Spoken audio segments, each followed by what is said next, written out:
Hindi ka nakikinig sa sinasabi ko! Ha? Naku, nangungulangot ka ba? Nang-iinis ka ba? Nang-iinis ka ba talaga?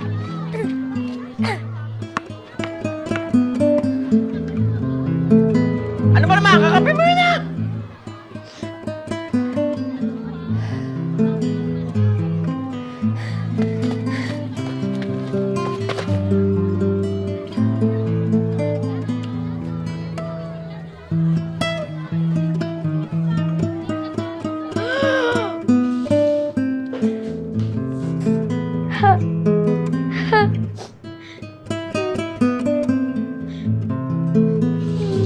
Lampa-lampa mo rin eh, no?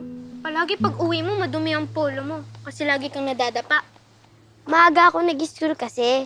12 pa lang ako. 13 na kayo. Eh, nung 10 nga ako, hindi ako nadadapa ng kasi dami ng dapa mo eh. Hindi kasi ako pinapalaro sa labas ni Lola. Parati daw kasi ako hinihika. Ang bahala sa'yo, ah. Lalo nga lampa ka tsaka iyakin ka. Hindi kita pababayaan kasi shota mo ko. Dito na pala bahay ko. Pwede ka na umuwi. Araw-araw kitang ihahatid para mabantayan kita. Talaga ba? Salamat ulit Alice. Elise! Elise pangalan ko! Elise!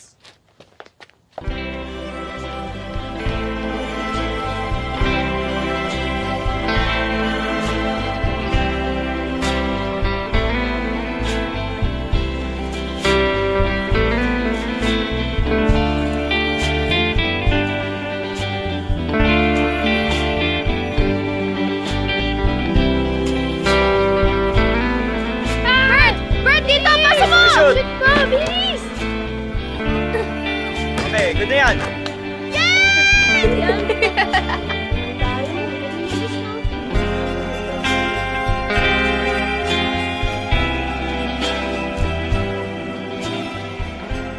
Lampa mo naman?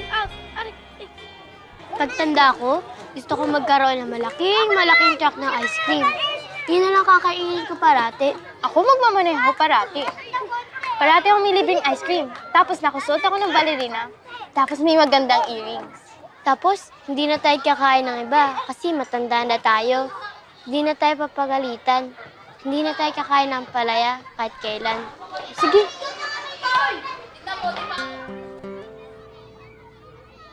Siya ang pinakamagandang babaeng nakilala ko.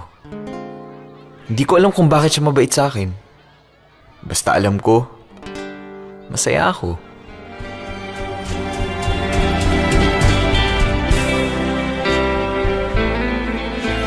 Ikaw ang pinag-aaral ka ng magulang mo, pero hindi ka nag-aaral.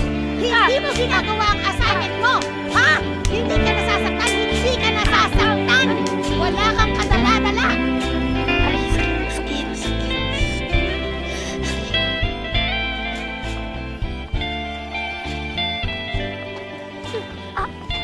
Sakit niya. Sorry.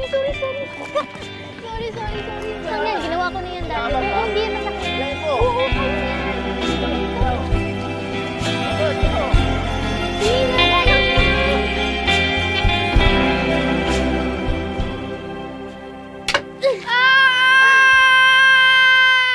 Hirap maglakad Kaya mo yan. Ayan na Ice cream muna tayo, man. Dahan-dahan. Kasya na kaya to para sa ating dalawa? Oo naman. Marami tayong mabibili. Wow! Ang sarap ito!